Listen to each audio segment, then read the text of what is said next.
welcome to this episode of Gearheadgirl Garage, where today we're showing you how to replace your old worn out caliper with another, hopefully not so worn out caliper. You can kind of see pistons and stuff in there. They already look a lot better. There's not so much road rash on the pistons and stuff. So this just arrived in the mail. It's from a wrecker. Hopefully it'll work well. This bike failed its warrant of fitness because the front brake was sticking. The pistons were sticking and not allowing the wheel to spin freely. Also got some .3 brake fluid. So basically you've got everything. The line, the lever, which is nice because the lever needs to be replaced too, and this we'll show you in a little bit. The screws there look nice and not botched, so that's really good because our screws are really screwed. And it even comes with brake pads, so exciting times. Hopefully we'll get this done quickly and pass the warrant of fitness for another year of happy riding. So this is the current piston that is sticking. You can see we still got plenty of pad life, but these, let's see if I can get in here and you can see these pistons, the two pistons are not going back at the same time, and there's a lot of stickage. You can see a lot of the sand blasting and road rash on the pistons themselves. So we're basically replacing this entire caliper, the line, and then all the way up top here you can actually see this is really good. We have a new one of these because I don't know if you can see these. This isn't even the right one. Look at that, it's all rusted out, and I mean they've just been completely botched there. So yep, replacing that, the line, the caliper, the brake pads with this nice new, to me, one, which and you can also see the lever here, it's a bit worn out, so we've got this nice lever, and you can kind of compare the two there. You can see the nice not so damaged screw holes there, and then our lovely new, to me, caliper with shinier looking pistons and some nice meaty brake pads. So yeah, we'll go ahead and get started. So you can see this is handily labeled up. This is a size 8, so we're going to take off these two 8mm bolts. So you've got two 8mm bolts. This piece comes off, don't lose it. You've got these little guys. Carefully. Then just disconnect that. And disconnect that. Cool. Alright, so we've got our two caliper bolts here. Those are size 12. So we'll go ahead and get those off. There's the two 10s.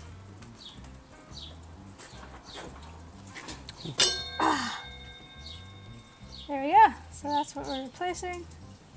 We've got our line up here, so we're going to have to disconnect it from down here to get it through there. And then there's a bolt right up in here. I don't know if you guys can see that. See if it'll focus right there. That we need to remove to undo the clip, and then all of it will come out. So we've got our size 12 bolt here, and our catch can for fluid that will run out. And we will disconnect the line from the caliper. So pro tip, go ahead, put that back over the disc, or loosen it while it's on the disc so that it holds it while you're trying to wrench it off. Run this out through here and undo that bolt up there. Alright, so we've got our size 10 ratchet, and we're just going to undo that bolt right there. Cool, and then that's free and everything should come out. Alright, so for reference, we've got this running around the fork like so. So now we'll go ahead and pull that out. And that is the whole assembly removed. You can see how horrible that stuff is. And yeah. So now I'll go ahead and get the new stuff in. On our new one, we're just going to undo that 12 to go ahead and run the line through. Right, so we're going to push the piston back in so we can slide the new caliper over the rotor. Can you guys tell the difference between these two? One of them has the sensor held on by the Phillips head screw. And so we're going to have to transfer this over to that screw hole over there. So we'll go ahead and get that done.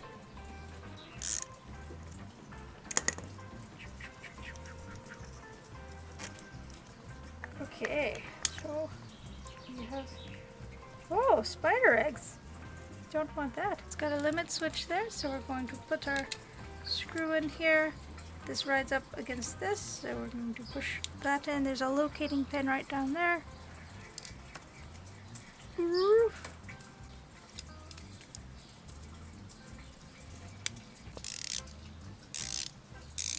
when we do it like that, you guys can kind of get an idea of how that switch works. This is the switch that turns on your brake light so people can know when you're braking.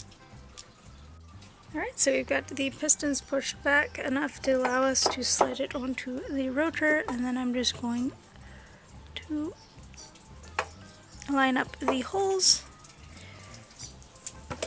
and put our nice new bolts in there. Now that that is bolted on, we should be able to take our 12mm and get this one off. Alright, you can see this has been nice and cleaned out, so you've got the washer on top of that there. So now we're just going to run the line up and attach that and then reattach this. Alright, so we've got our nice new one. We're going to run it down through here so we can clip in where the clip is and run it through the guard down here so we can bolt it back in. So now we need our 8mm. So we're going to take this piece off. You can see it's got the orientation that says up on it. And then this is just going to go back on here. But first we're going to clip in these guys. Well, that's difficult. So we'll slide that on. And you can see that.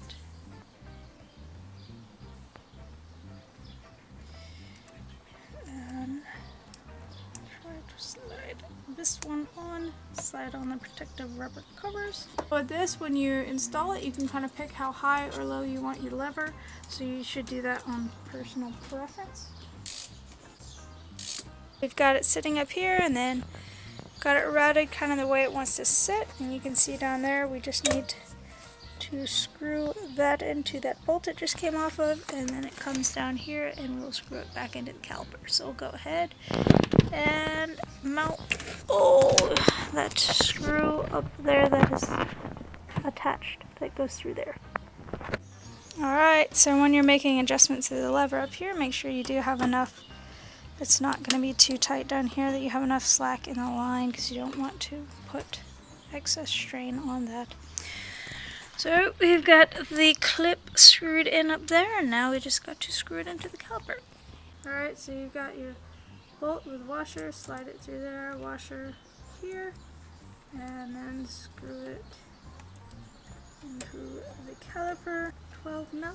And we will screw that one in, having routed it through the guard.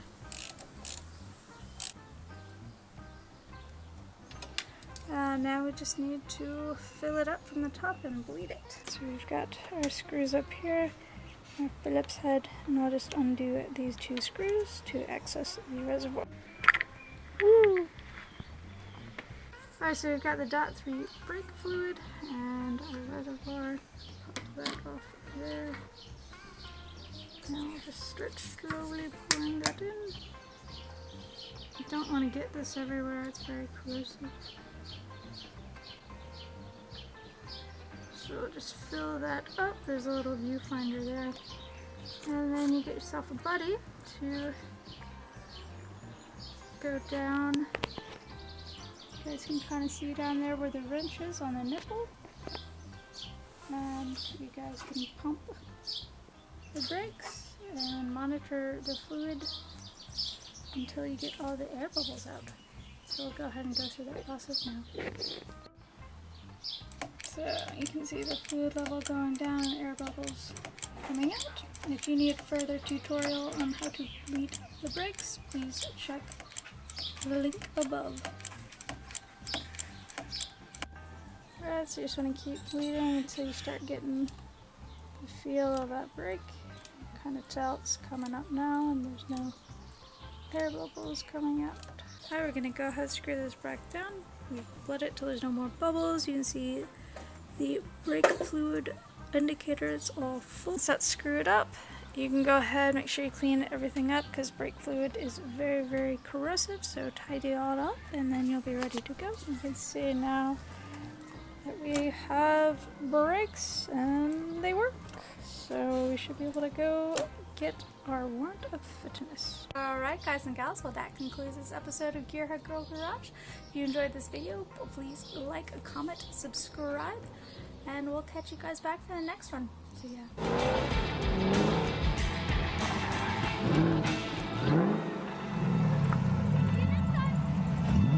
Be sure to hit the subscribe button and like and comment if you enjoyed this video.